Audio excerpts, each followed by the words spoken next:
শীত তো চলেই এলো।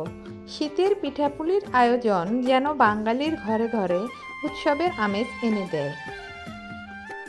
হ্যালো এভরিওয়ান, আসসালামু আলাইকুম। সওদাস কুকিং চ্যানেলে সবাইকে স্বাগতম। আজ আমি নিয়ে এসেছি ঐতিহ্যবাহী পাটিসাপটা পিঠার রেসিপি।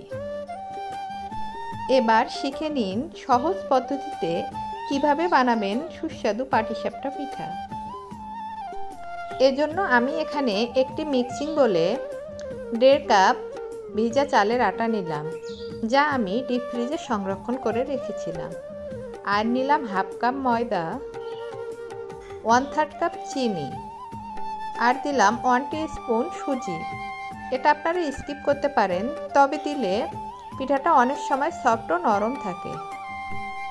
আর 1 চামচ লবণ দিয়ে এবার সবগুলো উপকরণ আমি একসাথে মিশিয়ে নিলাম। এদিকে আমি আগে থেকেই দুধ জাল দিয়ে ঘন করে ঠান্ডা করে নিয়েছি। এখন আমি একটু একটু করে দুধ দিয়ে একটা পাতলা ব্যাটার তৈরি করে নিব। আমি একটু একটু করে দুধ দিয়ে ব্যাটারটা ভালো করে মিশিয়ে নিচ্ছি। এ পর্যায়ে আমি একটা ডিম অ্যাড করব।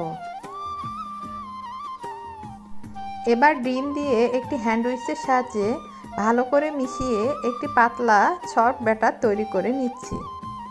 ব্যাটারের কনসিস্টেন্সিটা ঠিক এরকম হবে। পাটিসাপটার ব্যাটারটা একটু পাতলা করেই বানাতে হয়।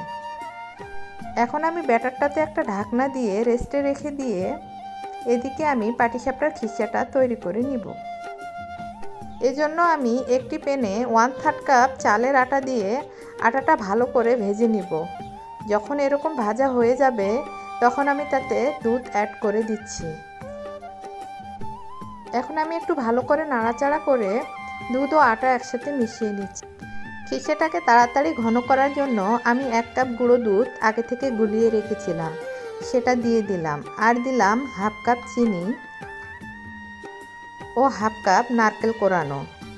এ পর্যায়ে অনবরত নেড়েচেড়ে খিসাটাকে রেডি করে নিতে হবে। আমি একটু ফ্লেভারের জন্য 3টি সাদা এলাচের মুখ ফাটিয়ে দিয়ে দিলাম। খিসাটা অনবরত নাড়াচাড়া করতে হবে, না হলে তলানিতে লেগে যাবে। খিসাটা যখন এরকম প্যানের গা ছেড়ে আসবে তখন চুলা থেকে নামিয়ে ফেলতে হবে। এটা ঠান্ডা হলে আরও একটু ঘন হয়ে আসবে। এদিকে রেস্টে রাখা ব্যাটারটা আবারও একটু আমি ভালো করে গলিয়ে নিয়ে চুলায় ভাজার জন্য চলে যাব। এখন আমি চুলায় একটি প্যান বসিয়ে একটু তেল ব্রাশ করে নিচ্ছি। তারপর একটু ব্যাটার দিয়ে এভাবে ঘুরিয়ে একটু গোল পিঠার শেপ করে নিয়ে আমি ঢাকনা দিয়ে দিব 10-12 সেকেন্ডের জন্য। এরপর ঢাকনা তুলে আগে থেকে রেডি করে রাখা খিসাটা দিয়ে একটি রোলের মতো করে বানিয়ে আমি পাটিসাপটা পিঠাটা রেডি করে নিব। এই কাজটা একটু আস্তে ধীরে করতে হবে। তারপর এপিট ওপিট করে কয়েক সেকেন্ড ভেজে আমি পিঠাটা তুলে নিচ্ছি। আমি আপনাদের বোঝার সাথে আরও একটা পিঠা বানিয়ে দেখাচ্ছি। তো ভিউয়ার্স, আমার ভিডিও যদি ভালো লাগে প্লিজ একটি লাইক দিবেন, আর আমার রেসিপিটি কেমন লেগেছে তা কমেন্টের মাধ্যমে জানাবেন।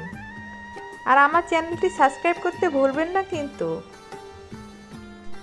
তো এভাবেই আমি সবগুলো পাটিসাপটা বানিয়ে নিলাম। তো ভিউয়ার্স, আমার এই রেসিপি ফলো করে আপনারা অবশ্যই বাসায় একবার পাটিসাপটা বানিয়ে দেখবেন। এই পিঠাটা দেখতে যেমন সুন্দর, খেতেও কিন্তু তেমনই সুস্বাদু। আজ এ পর্যন্তই। সবাই ভালো থাকবেন, সুস্থ থাকবেন। আল্লাহ হাফেজ।